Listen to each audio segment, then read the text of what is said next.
हमारे बहुजन युवा नेता बिना रणनीति के राजनीति करते हैं। आई रिपीट, हमारे बहुजन युवा नेता मतलब SC ST OBC के नए नौजवान ऊर्जावान युवा नेता नई नई पार्टियां बना करके बिना रणनीति स्ट्रैटेजी को अप्लाई किए राजनीति करते हैं और अपना भविष्य बर्बाद कर लेते हैं।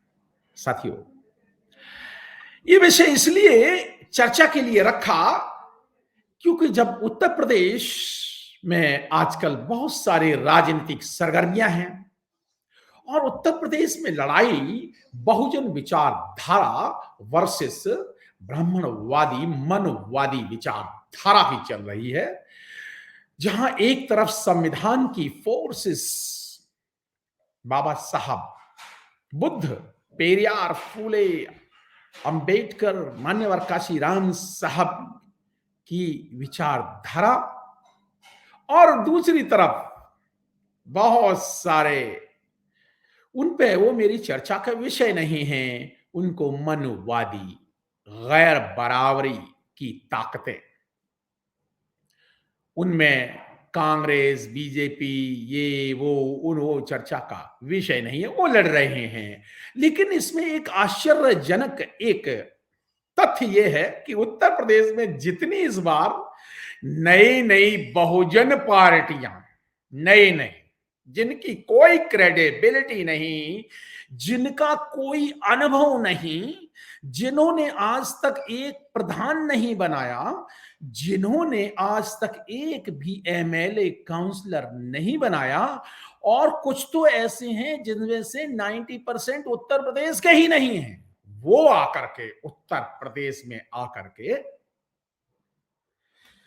4 बार सरकार बनाने वाली बहुजन समाज पार्टी के खिलाफ लड़ रहे हैं। क्यों? दरअसल बात यह है कि उन्हें कुछ नौजवान जोश में हैं, बहुत अच्छा लगता है, मैं उनके ऊर्जा को सलाम करता हूं, मैं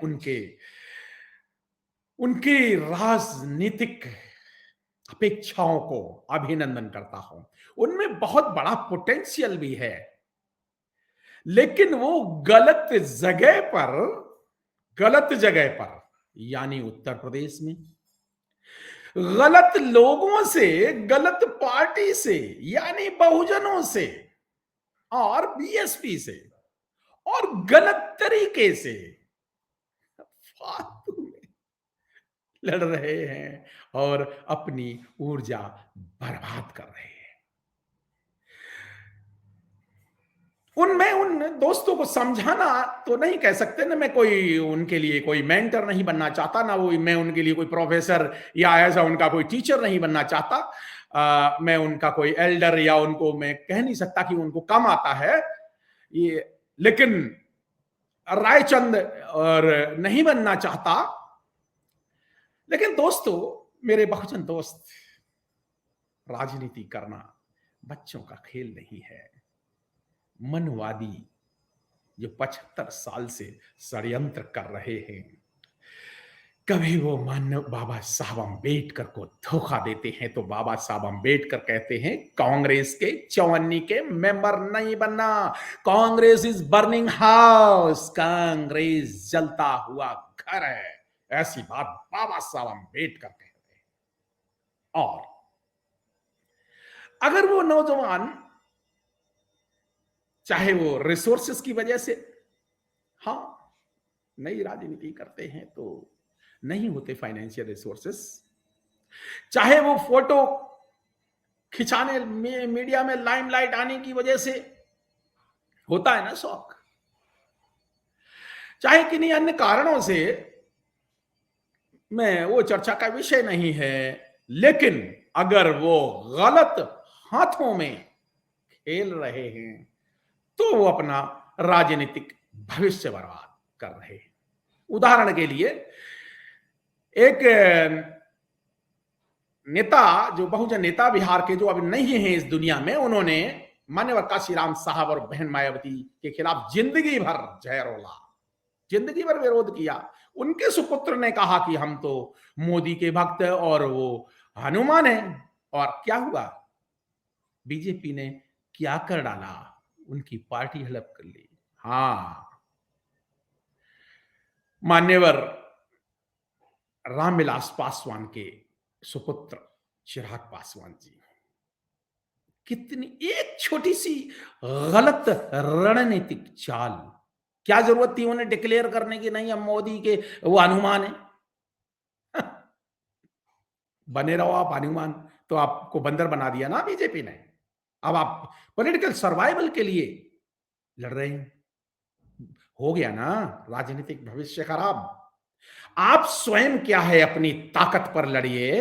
पहली बात, आप निर्णय लीजिए कि आप लड़ किसके साथ रहे।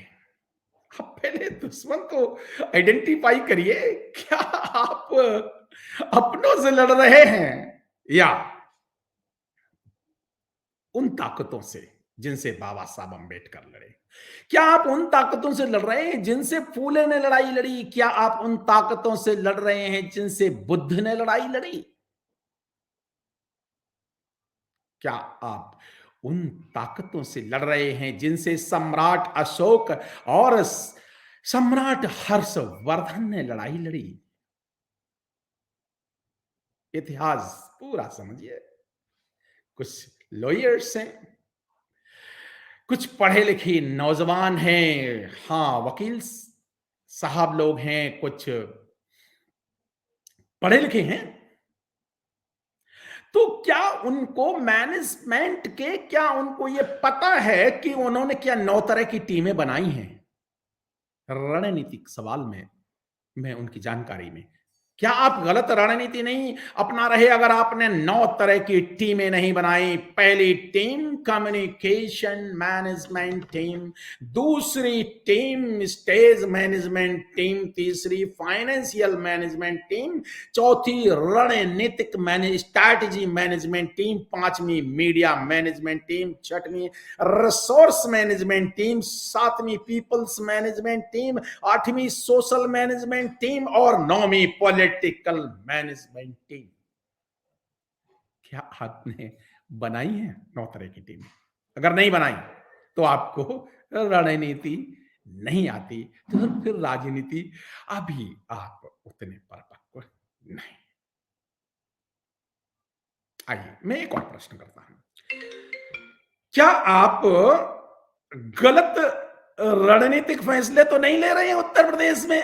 हाँ, गलत समय पर 2022 ब्राह्मणवाद और अंबेडकर वाद का सेमीफाइनल है।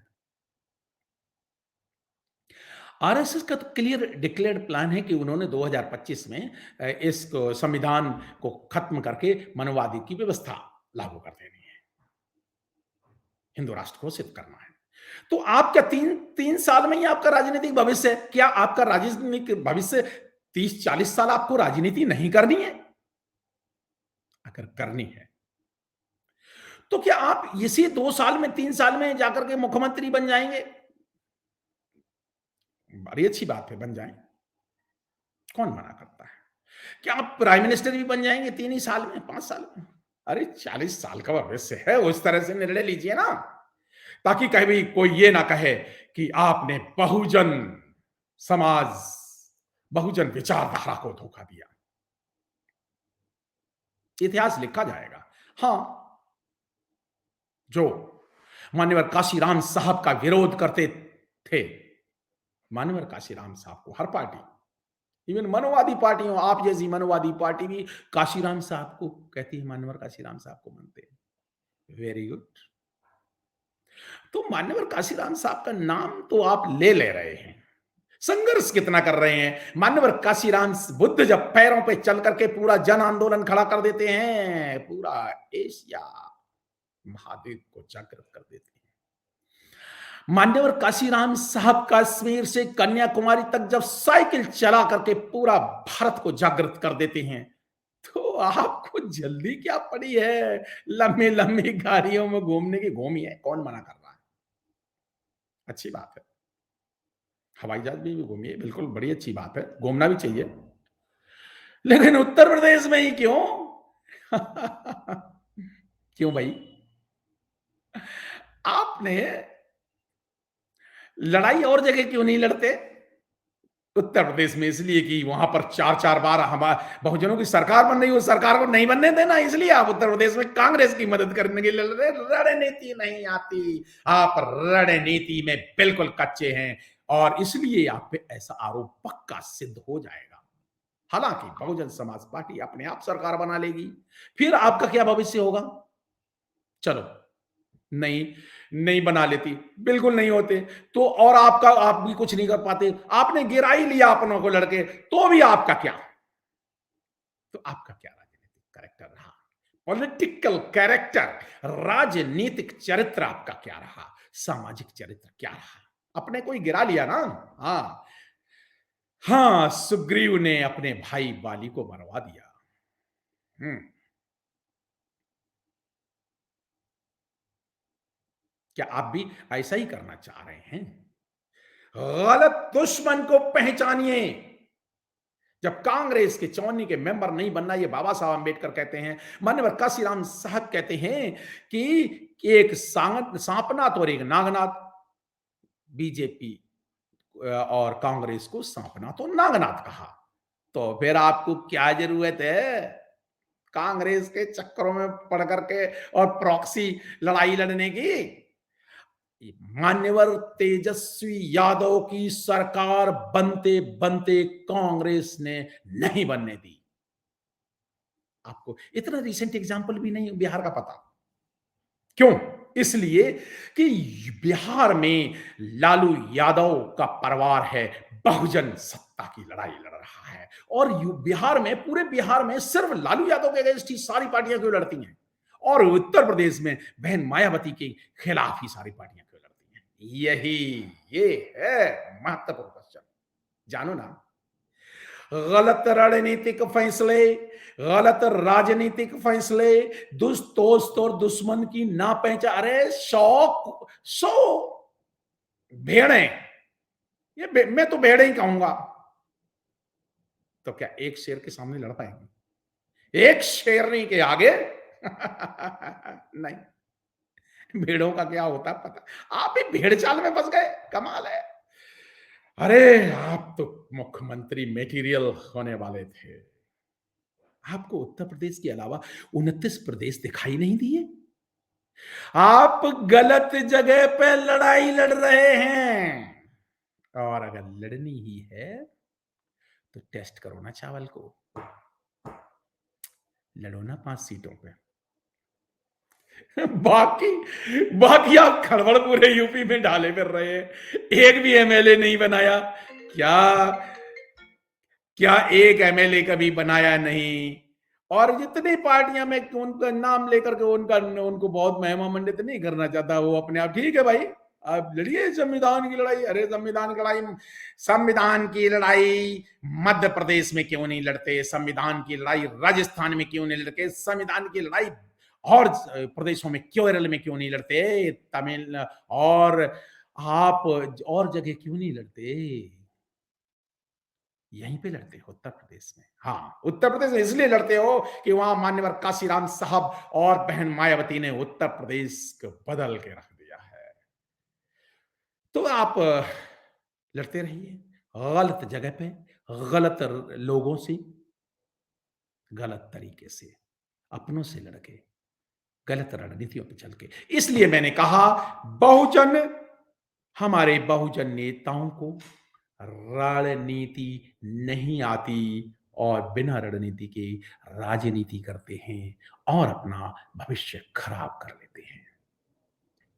बहुत सारे नेता हैं, बहुत सारे यंग नेता हैं जो, और उनका नाम लेना मैं बिल्कुल नहीं चाहता, लेकिन मैं चाहूंगा सीखो। डायरेक्ट पीएचडी मत करो, पहले पहले इंटर करो, फिर पहले हाई स्कूल करो, फिर इंटर करो, फिर ग्रेजुएशन करो, फिर पोस्ट ग्रेजुएशन करो, तब पीएचडी करो। आप पीएचडी करने चल दिए, तो हार तो निश्चित है। भविष्य बर्बाद होना निश्चित है साथियों। बाकी भारत का कानून सबको लड़ने की इजाजत देता है, तो आप लड़िए, आप लड़िए, अपनों से लड़िए, कोई बात नहीं। उत्तर प्रदेश की प्रबुद्ध जनता जानती है, बोलने से कुछ नहीं होता। मनुष्य को उसके कार्यों द्वारा पहचाना जाता है। आपकी कौन सी कार्य हैं जो जमीन में, उत्तर प्रदेश की जमीन में कर लिए, जो दिखाई दे रहे हैं? कुछ नहीं। बोलने को तो कोई भी 15 लाख बांट देता है, क्या दे दिए 15 लाख? तो आप भी बोल रहे हैं जय भीम जय भीम। उत्तर प्रदेश की जनता कैसे विश्वास करे कि आप जय भीम वाले हैं भी या नहीं है? हाँ, तो बोलने से कुछ नहीं होता। आपके कार्यों की समीक्षा, आपके गलत राजनीतिक फैसलों की समीक्षा, आपके गलत कार्यों के और धोखों की परीक्षा बहुजन समाज और बहुजनों का बहुजन भारत जब इतिहास लिखा जाएगा तो जरूर की जाएगी। जय भीम, जय भारत।